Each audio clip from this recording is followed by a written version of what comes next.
ओम शांति। ओम शांति। ओम शांति। तो आइए चलते हैं अपने इस रूहानी सफ़र पर, जहां आज 29 जनवरी 2023 को हम परमात्मा के महावाक्यों को सुन रहे हैं। ये महावाक्य हैं 2 दिसंबर 1993 के, और जिसका टाइटल है नंबर 1 बनने के लिए गुणमूर्त बन, गुणों का दान करने वाले महादानी बनो। तो वो बाबा अपने विशेष बच्चों को देख रहे हैं। कौन से बच्चे जो अखुट ज्ञानी हैं, अटल स्वराज्य अधिकारी हैं, अखंड निर्विघ्न योगी महादानी हैं। तो परमात्मा अपने सारे बच्चों को देख रहे हैं, जिनके पास ये अखुट ज्ञान का खजाना है। ऐसे ज्ञानी, योगी, महादानी सब बच्चे बाबा को दिख रहे हैं। पर उन सब में ज्ञानी भी बहुत हैं, योगी भी बहुत हैं, महादानी भी बहुत हैं, लेकिन अखंड नहीं है। अखंड बाबा पूछ रहे हैं कि विजय माला में आने वाले, वह विजय माला में किस तरह से, कौन सा मणका है, वो बाबा देख रहे हैं। हम इस संगम पर अटल अखंड का वरदान मिला है कि इस समय हम में अटल भव, अखंड भव का वरदान मिला है। तो उसके लिए नंबरवार अब हम हैं। नंबर 1 के लिए अखंड महादानी अब हमें बनना है। कभी ना खंडित होने वाला ऐसा महादानी हमें बनना है। तो बाबा कहते हैं, निरंतर सहज सेवाधारी अब हमें बनना है, क्योंकि जो अखंड होता है वही निरंतर सेवाधारी होता है। सहज ही निरंतर फिर होने लगता है। तो जो अखंड सेवाधारी हैं वही फिर अखंड महादानी बनते हैं। हम दाता के बच्चे हैं, सर्व खजानों से संपन्न हैं, श्रेष्ठ आत्माएं हैं। तो हर सेकंड हमें दान करना है। इस समय विनाशी खजाने व वस्तुएं वो तो दान करनी ही है, उसके साथ साथ अपने आप को बिजी रखना है। बिजी रखना है 3 प्रकार के दान से, मनसा, वाणी और कर्मणा। तो ज्ञान को तो हम वाणी से बहुत बहुत दान करते हैं, और मनसा से हम शक्तियों का दान करते हैं। फिर अपने कर्मों से अपने गुणों का दान करते हैं। जैसे जैसे हमारे कर्म होते हैं वैसे वैसे हम गुणों का दान करते हैं। तो अभी गुणवान और गुणदान की आवश्यकता है, और यही हमें इस समय प्रभु प्रसाद मिला है, जिसे हमें बांटना है। तो गुणों की टोली को सबको खिलाना है। तो बाबा कहते हैं, जिस आत्मा को जिस शक्ति की आवश्यकता है वही देना है। तो हमें देखना है कि कर्मों से जीवन में अब हम गुणमूर्त कितने बने हैं। तो इस समय हम दाता के बच्चे सहयोगी बनते हैं। तो दान करना है, दान करने वाला बनना है। तो नंबर 1 आत्मा की निशानी है। हर श्रेष्ठ कार्य में मुझे निमित्त बन आगे रखना है। तो हमेशा उस परमात्मा को आगे रखना है। सिंपल करने के लिए सैंपल बनना है। तो हमें बहुत बहुत सैंपल बन के दिखाना है। पहले स्वयं को बदलना है, फिर दूसरों को बताना है। तो गुण दान हमें बहुत बहुत करना है। तो अपने गुणों के दान से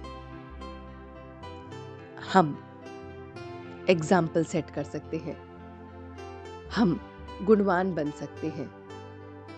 बहुत बहुत गुणवान, बहुत बहुत एग्जाम्पल दूसरों के लिए हम सेट कर सकते हैं। तो बाबा कहते हैं हमेशा अपने आप को कंबाइंड रूप में देखो कि करण करावनहार हमेशा मेरे साथ है। वो परमात्मा प्यार और उसका अनुभव हमेशा मेरे साथ है। तो दुख की लहर से न्यारे रहेंगे, प्यारे रहेंगे। बाप दादा के अनेक खजाने बाबा ने हमें दिए हैं, उसमें से खुशी के खजाने को हमें देखना है कि हर परिस्थिति में खुशी हमारी नहीं जानी चाहिए। दुख की बातें सुनने में आएंगी, दिल पर प्रभाव भी पड़ेगा, मगर हमें दुख की लहरों से न्यारे और प्यारे बनना है। तो खुशी को अब हमें बहुत बहुत फैलाना है, तो खुशी को आगे बढ़ाना है, तो निर्विघ्न बनना है। तो विघ्न विनाशक का प्रैक्टिकल अनुभव अब हम करते हैं कि हम विघ्न विनाशक हैं और हम हर पल विघ्नों से परे हैं।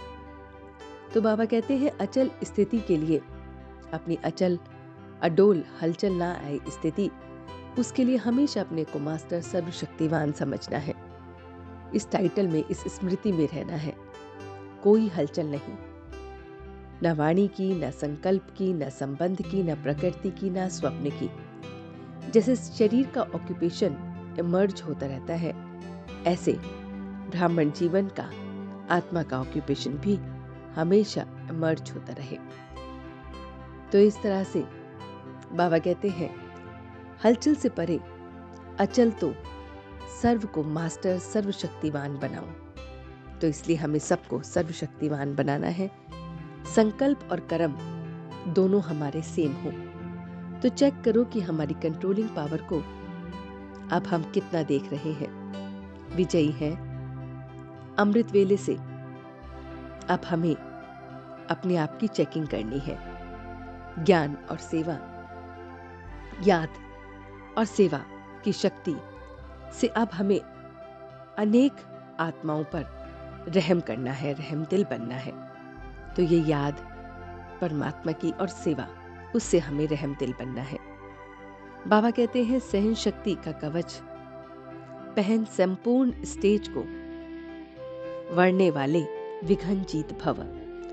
तो हमें बहुत बहुत सहन शक्ति का कवच पहन के रखना है। अपने अंदर बहुत बहुत सहन शक्ति को बढ़ाना है और सहन शक्ति का कवच पहन कर रखना है। अपने संपूर्ण स्टेज को वर्णने अर्थात उसको प्राप्त करने के लिए अलबेलेपन के इस ताज के नखरे, नाज नखरों को छोड़ना है। सहन शक्ति में मजबूत बनना है। सहन शक्ति ही सर्व विघ्नों से पार कराती है। यह कवच बहुत मजबूत है, यह हमें नाजुक नहीं बनाता है। तो हमें अब उमंग उत्साह में रहना है, दिल शिकस्त नहीं बनना है, इस तरह से उतरते चढ़ते नहीं रहना है। उमंग उत्साह में रहकर संपूर्ण स्टेज को समीप देखना है। तो ये सारा मीठा मीठा ज्ञान उस परमात्मा ने हमें कहा। तो चलते हैं योग के इस सफर में। देखिए अपने आप को कि वो परमपिता परमात्मा, वो मेरा पिता जो मुझे बहुत बहुत अखंड खजाना देने आता है। मैं इस संगम युग पर अपने परमात्मा से मिलता हूं। पूरा ज्ञान का प्रकाश मुझ में आता है और मैं फिर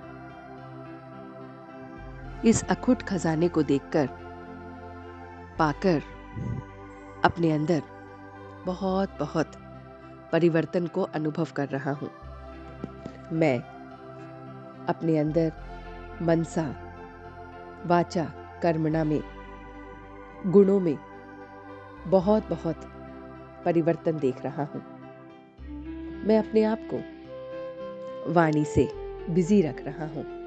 जो कोई भी आ रहा है मेरे संबंध संपर्क में, उसी ज्ञान की चर्चा से मैं हमेशा बाबा से मिला रहा हूँ। ऐसे ही वाणी से मैं ये सेवा कर रहा हूँ। मैं संकल्पों से सबको शक्तिवान बना रहा हूँ। मैं अपने गुणों से कर्मों की सेवा कर रहा हूँ। मैं बहुत बहुत गुणमूर्त बन सबको गुणमूर्त बना रहा हूँ। मैं सहन शक्ति का कवच पहने बहुत बहुत सहन शक्ति को अनुभव कर रहा हूँ। ये सहन शक्ति मुझे बचा रही है, विघ्नों से अलर्ट कर रही है। ये कवच मुझे मजबूत बना रहा है। सहन शक्ति का कवच मैंने पहना हुआ है और हर परिस्थिति से मैं एकदम सामना कर सकता हूँ। मैं अलबेले पल से बच चुका हूँ। मेरे अंदर कोई भी ऐसे विचार आ नहीं रहे जो मुझे नाजुक बनाए। मैं उमंग उत्साह को हर पल अनुभव कर रहा हूँ। मैं अपनी कंट्रोलिंग पावर से बहुत बहुत रहमदिल बन सहन शक्ति का कवच पहने अपने आप को संपूर्णता की स्टेज पर महसूस करते हुए विजयी हो रहा हूं। मैं सबको वाणी से, संकल्प से, संबंध संपर्क से, स्वप्न में किसी भी तरह से दुखी नहीं कर रहा हूं। और अब मैं वापस आ गया हूं। ओम शांति, ओम शांति, ओम शांति।